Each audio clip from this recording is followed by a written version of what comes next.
حضور کی شان اقدس اور عقیدہ رسالت کا ایک باب اور ہے، وہ یہ کہ آج ہم میں سے کئی لوگ ہم میں اس بات سے بھی گھبراتے ہیں کہ حضور کو وسیلہ بنانا چاہیے یا نہیں۔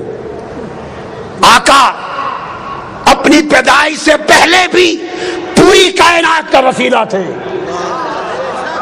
ولادت کے بعد بھی ساری کائنات کا وسیلہ ہے، اور وفات کے بعد بھی قیامت تک حضور ساری کائنات کا وسیلہ ہے۔ آپ سمجھے میری بات؟ اور یہ خیال کہ توسل کا کوئی بیان نہیں ہے عقیدہ دین میں اور توحید میں، یہ بھی انکار۔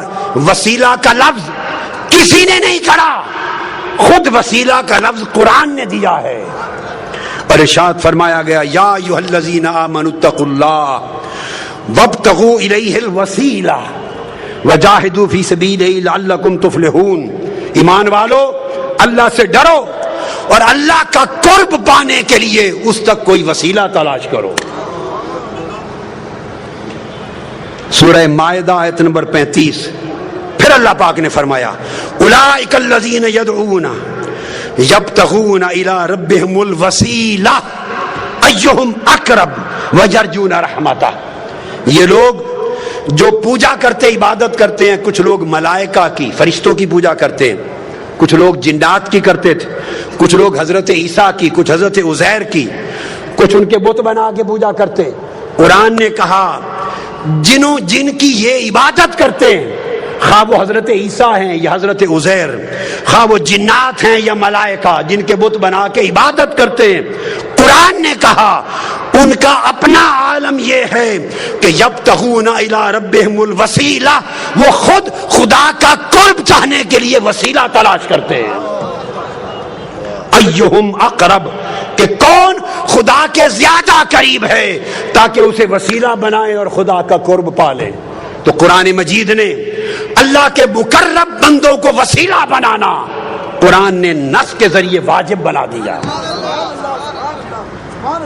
ارے وسیلے کو عقیدہ توحید کے خلاف سمجھنا یہ قرآن کا انکار اور شریعت قرآنی کی سے جہالت۔ پوچھو حضرت یوسف علیہ السلام سے، جب ان کے والد حضرت یعقوب علیہ السلام کی بینائی چلی گئی تھی اور ان کے 11 بھائی حاضر ہوئے مصر میں، جب وہ وزیر تھے، بادشاہ تھے مصر کے، اور بتایا کہ حضرت یعقوب آپ کے والد آپ کے غم میں، جب ملاقات ہو گئی تھی، غم میں رو رو کے بینائی دے بیٹھے۔ اب قرآن کہتا ہے جب پتہ چل گیا کہ بینائی چلی گئی تو کیا کرتے؟ یوسف علیہ السلام ہاتھ اٹھا کے دعا کرتے، عرض کرتے باری تعالیٰ میرے والد حضرت یعقوب کی بینائی لوٹا دے۔ آج صرف یہی طریقہ بتایا جاتا ہے نا، صرف یہ۔ تو یوسف علیہ السلام نے یہ کام نہیں کیا، کر سکتے تھے۔ اللہ کے پیغمبر سے بہتر توحید کو کون جانتا ہے؟ کرتے باری تعالیٰ میرے باپ یعقوب کو بینائی دے دے۔ حضرت یعقوب علیہ السلام خود نبی ہیں، خود نبی، وہ خود دعا کرتے مولا مجھے بینائی دے دے۔ نہ حضرت یعقوب نے خود براہ راست دعا کی، نہ حضرت یوسف علیہ السلام نے کی۔ تو کیا کیا؟ جب پتہ چلا کہ بینائی چلی گئی، اپنا قمیض اتار کے دے دیا۔ قمیض اتار کر قرآن کہتا ہے اذهبوا بقمیصی ھذا فالقوه علی وجه ابیات بصیرا فلما ان جاء البشیر فالقاه علی وجهه فارتد بصیرا۔ اپنا قمیض اتارا جو حضرت ابراہیم علیہ السلام کے وقت سے ان کے پاس چلا آتا تھا، اتار کے قمیض دیا اور کہا یہ میرا قمیض میرے والد حضرت یعقوب کے چہرے آنکھوں پہ رکھنا، اس کے وسیلے سے بینائی آ جائے گی۔ قرآن بول رہا ہوں، پر وہ قرآن بتاتا ہے کہ جب وہ قمیض لے کے بھائی آیا، حضرت یعقوب کے چہرے پہ رکھا، حضرت یوسف کے قمیض کے وسیلے سے بینائی لوٹ آئی۔ اب وسیلے کا انکار کرنا دو پیغمبروں کی سنت کا انکار ہے اور قرآن مجید کی نص کا انکار ہے۔ یہ کیسی جاہلانہ توحید ہے جو تمہیں وسیلے سے دور لے جا رہی ہے۔ ارے وسیلہ مصطفیٰ کے بغیر تو آپ کے ہمارے باپ حضرت آدم کی توبہ بھی قبول نہ ہوتی۔ آقا علیہ السلام کی اپنی سنت دیکھیے کیا ہے. اپنی سنت آقا علیہ السلام کی کہ حضور خود بھی وسیلے سے دعا کرتے. سبحان اللہ. میں آپ کو حدیث دے رہا ہوں اور یہ حدیث دے رہا ہوں, آج تک کسی محدث نے آقا کی اس دعا کی روایت کو رد نہیں کیا, رد نہیں کیا. اور وہ دعا کیا ہے کہ سیدنا علی المرتضیٰ کرم اللہ وجہ الکریم کی والدہ ماجدہ جب وفات پا گئی, حضرت فاطمہ بنت اسد بن ہاشم آقا علیہ السلام کی چچی تھی, پالا تھا, پیار کیا تھا. وفات ہو گئی جب تو آقا کو بڑا غم تھا. ان کی قبر کھودی مولا علی المرتضیٰ کی والدہ حضرت فاطمہ بنت اسد. جب قبر کھودی تو آقا علیہ السلام خود قبر میں لیٹ گئے. پھر ان کو لحد میں اتارا گیا. لحد میں اتار کر جب اتار چکے تو آقا علیہ السلام نے خود قبر پہ کھڑے ہو کے دعا کی. اب جو دعائے مصطفیٰ حضرت فاطمہ بنت اسد ام علی مرتضیٰ کی قبر پر آقا نے کی ہے وہ دعا سنیے. اس کے بعد وسیلہ مصطفیٰ کا انکار کرنا, اس کو چاہیے کہ دین اسلام چھوڑ دے, وہ بے ایمان. کسی محدث نے اس کو رد نہیں کیا. آپ نے دعا کی اور دعا کی اللہم اللذی اللہ الذی یحیی و یمیت وہو حی لا یموت اغفر لأمی فاطمہ بنت اسد ولقنہا حجتہا. اے اللہ جو زندہ اور سلامت ہے اور قائم و دائم ہے, جو فوت نہیں ہوتا, میری ماں فاطمہ بن اسد کی بخشش فرما, اس کو اس کے کلمہ کی تلقین فرما. اور آگے ووسع علیہا مدخلہا, اس کی قبر کو اس پر وسیع کر دے. بے حق کے نبی کا, تجھے تیرے نبی محمد مصطفیٰ کا وسیلہ. آقا علیہ السلام دعا کر رہے ہیں, فرمایا وسع علیہا مدخلہا بحق نبیک, بالا باری تعالیٰ تجھے میرا واسطہ, میرا وسیلہ محمد مصطفیٰ کا وسیلہ, اس کی قبر کو وسیع کر دے. والانبیاء الذین من قبلی, اور ان سب نبیوں کا واسطہ وسیلہ جو مجھ سے پہلے ہوئے. اب یہ کہنا کہ اس طریقے سے دعا کرنا جائز نہیں کہ نبی کے واسطے سے بخش دے, نبیوں کے واسطے سے بخش دے, فلاں کے وسط کے وسیلے سے بخش دے, ایسا اگر کوئی شخص کہے تو اس سے بڑا جاہل کوئی نہیں ہے قرآن اور حدیث کا. آقا علیہ السلام نے سنت بنایا. اس حدیث کو سنیے, امام طبرانی نے روایت کیا, امام ابو نعیم نے روایت کیا, امام حیثمی نے روایت کیا, امام ابن حبان نے روایت کیا, امام حاکم نے روایت کیا اور کہا رجال الصحیح ہیں, حدیث کے رجال سند صحیح ہے. یہ آقا علیہ السلام نے خود اپنے وسیلے سے دعا کی. ارے جب آقا علیہ السلام کی ولادت بھی نہ ہوئی تھی, حضرت عمر فاروق رضی اللہ تعالیٰ عنہ روایت کرتے ہیں, سرکار فاروق اعظم, اور اس حدیث کو امام حاکم نے روایت کیا, امام بہقی نے, اور امام حاکم نے کہا ھذا حدیث صحیح الاسناد. پھر اس حدیث کو حافظ ابن کثیر نے روایت کیا, علامہ امام سیوطی نے روایت کیا, علامہ ابن تیمیہ نے روایت کیا, مجموع الفتاوی جلد 2 صفحہ 151, علامہ ابن تیمیہ نے. اور اس روایت کو بیان کر کے جرا نہیں کی, اس کو کہا کہ یہ حدیث دیگر حدیث سیاح کی قرآنی آیات کی طرح تفسیر کرتی ہے, مقبول قرار دیا.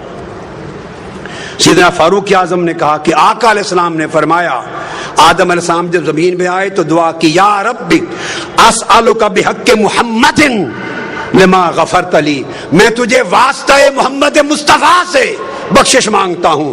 اللہ نے فرمایا فقد غفرت لک ولولا محمد ما خلقتک, آدم تو نے مصطفیٰ کا وسیلہ پیش کیا ہے, میں نے تیری خطا معاف کر دی, اگر محمد نہ ہوتے تو تجھے بھی پیدا نہ کرتا. میں نے اختصار سے بتا دیا, اور اس کو میں نے کہا کہ ابن تیمیہ نے بھی تک نے اس کی تصریح اور تائید کی, اور امام طبرانی نے حدیث سے صحیح کے ساتھ تائید کی. اب میں اگلا حوالہ دے رہا ہوں. عبداللہ ابن عباس روایت کرتے ہیں, قرآن مجید کی آیت ہے, قرآن مجید کہ بنی اسرائیل جب لڑائی کرتے تھے اوس اور خزرج کے مقابلے میں یا کفار کے مقابلے میں تو فتح یابی کے لیے آقا علیہ السلام کا وسیلہ پیش کرتے تھے. اس کو قرآن نے بیان کیا کہ آقا علیہ السلام کے وسیلے سے کفار پہ مدد طلب کرتے تھے. عبداللہ ابن عباس روایت کرتے ہیں ان یہودا کانوا یستفتحون علی الاوس والخزرج برسول اللہ قبل مبعثہ. حضور کی بعثت سے پہلے اوس و خزرج پر فتح یابی کے لیے یہود حضور کے وسیلے سے دعا کرتے تھے. اور اسی روایت کو جو میں نے بیان کی امام ابو نعیم نے سن لیے, کتنوں نے روایت کیا دلائل میں. حافظ ابن حجر عسقلانی نے اس کو روایت کیا اصابہ میں, امام طبری نے تفسیر ابن جریر میں, امام ابن ابی حاتم نے اپنی تفسیر میں, حافظ ابن کثیر نے اپنی تفسیر میں, اور پھر امام بغوی نے تفسیر معالم التنزیل نے, علامہ زمخشری نے اپنی تفسیر میں, امام قرطبی نے اپنی تفسیر میں, امام بیضاوی نے اپنی تفسیر میں, امام نصفی نے اپنی تفسیر میں, امام ابن حبان نے اپنی تفسیر میں, امام خازن نے اپنی تفسیر میں, امام اندلسی نے اپنی تفسیر میں, ابن کثیر نے اپنی تفسیر میں, امام ابو سعود نے اپنی تفسیر میں, سیوطی نے اپنی تفسیر میں, اور علامہ آلوسی نے اپنی تفسیر میں, روح البیان نے اپنی تفسیر میں, امام شوکانی نے فتح القدیر میں, قاضی ثناء اللہ پانی پتی نے اپنی تفسیر میں. الغرض جو تفسیر دنیا کی ائمہ کی اٹھائیں, کسی ایک مفسر نے 1200 سال کے ذخیرہ تفسیر میں اس کا انکار نہیں کیا, ہر ایک نے بیان کیا. آج کوئی شخص کیا جرت رکھتا ہے کہ قرآن کی اس آیت کی تفسیر کا انکار کرے جسے 1400 سال تک ہر امام تفسیر نے اور ہر محدث نے اس کو بیان کر کے اس پر اعتماد کیا. حضرت معاذ نے کہا, یہود کو پکڑ لیا, حضرت بشر بن البراء نے پکڑ لیا اور کہا یہودیوں ہم جب مشرک تھے تم حضرت محمد مصطفیٰ کا وسیلہ دے کر ہم سے فتح مانگتے تھے اللہ سے اور فتح یاب ہوتے تھے, آج ہم ان پر ایمان لے آئے تم منکر ہو گئے. اتنا معروف قرآن کا حکم امام بہقی نے, امام طبری نے, ابن حاتم نے.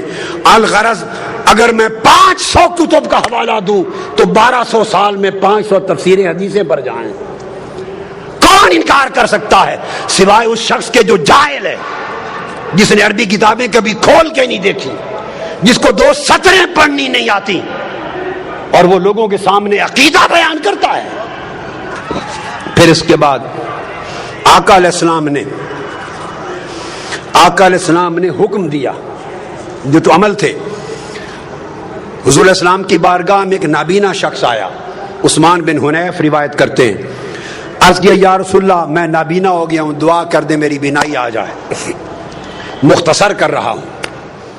آقا نے فرمایا چھوڑ دوں آخرت کے لیے اچھا ہے یا کر دوں؟ نہیں آقا دعا کر دے ٹھیک ہو جاؤں. میرے آقا نے فرمایا پھر میں دعا نہیں کرتا, تمہیں دعا سکھاتا ہوں تاکہ قیامت تک میری امت کو دعائے وسیلہ مل جائے.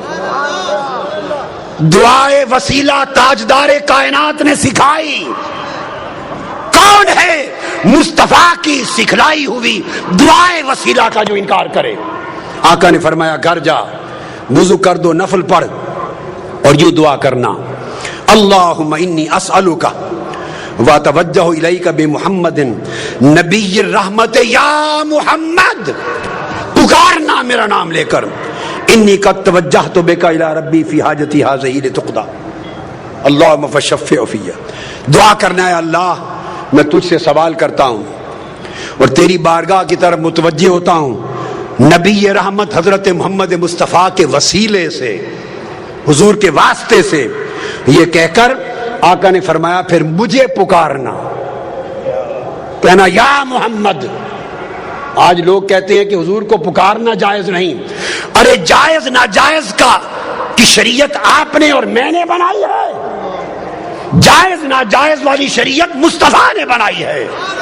یہ حق نہ تجھے ہے نہ مجھے ہے, یہ حق مصطفیٰ کو ہے. مصطفیٰ خود فرمائیں گھر جا کے دعا کر کے مجھے پکار کے کہنا یا محمد. تم حضور کے منکر ہو. یہ کہہ کر انہوں نے دعا کی یا محمد آپ کے وسیلے سے اللہ سے مانگتا ہوں. تو پھر حدیث پاک میں آتا ہے آگے اس نے حضور کے وسیلے سے دعا مانگی. عثمان بن حنیف کہتے ہیں ابھی ہم بیٹھے ہی تھے, مجلس ختم نہ ہوئی تھی کہ وہ شخص بینا ہو کر پلٹ کر آ گیا مصطفیٰ کی بارگاہ میں. حضور کے وسیلے سے دعا مانگنے کی دیر تھی کہ بینا ہی لوٹ آئی. یہ حضور کی حیات پاک تھی. اب بعض لوگ یہ کہتے ہیں کہ وفات کے بعد حضور کو نہیں پکارنا چاہیے, اور وفات کے بعد آج حضور سے نہیں مانگنا چاہیے, وفات کے بعد حضور کا کوئی وسیلہ نہیں. ارے خدا کے بندو, اپنے من گھڑت دین کو لوگوں کو بیان کر کے گمراہ نہ کرو, وہ دین بیان کرو جو مصطفیٰ نے سکھایا ہے. اب یہی حدیث امام طبرانی روایت کرتے ہیں, اور امام بیہقی روایت کرتے ہیں, امام منذری روایت کرتے ہیں, اور لکھتے ہیں ھذا الحدیث حدیث صحیح. کوئی یہ نہ کہے کہ حدیث ضعیف دے رہا ہوں. ائمہ نے حدیث کو صحیح لکھا. کہتے ہیں وہی شخص حضرت عثمان غنی کا زمانہ تھا, وہ حیات تھا, وہ جس کی بینائی لوٹ آئی تھی حضور کے وسیلے والی دعا سے. ایک اور شخص تھا, اس کو کوئی کام تھا سیدنا عثمان غنی کے بعد, وہ بار بار جاتا, دروازے کے بواب اسے ملنے نہ دیتے, اس کی حاجت پوری نہ ہوتی, وہ پریشان ہو گیا. اچانک اس کی ملاقات عثمان بن حنیف والی روایت میں, وہ جو نابینا تھا, حدیث الدریر, جو بینا ہو گیا تھا حضور کے وسیلے سے, اس سے ہو گئی. اس نے کہا آؤ گھر جا کے یہ دعا پڑھو اور حضور کو پکارو یا محمد. آقا علیہ السلام کا دور گزر گیا, سیدنا عثمان غنی کا زمانہ ہے. اس نے پھر دعائے وسیلہ پڑھی, یا محمد پکارا. پکار کے پلٹا, سیدنا عثمان غنی کے دروازے پر گیا ہی تھا, جو بواب اسے کھڑا نہیں ہونے دیتا تھا, اس نے بازو پکڑا اور عثمان غنی کی کرسی کے ساتھ جا کے بٹھا لیا. وہیں اس کا کام ہو گیا. اور محدثین فرماتے ہیں کہ اس سے ثابت ہوا کہ قیامت تک جب حاجت ہو تو وسیلہ مصطفیٰ کی ان کلمات کے ساتھ دعا کی جائے.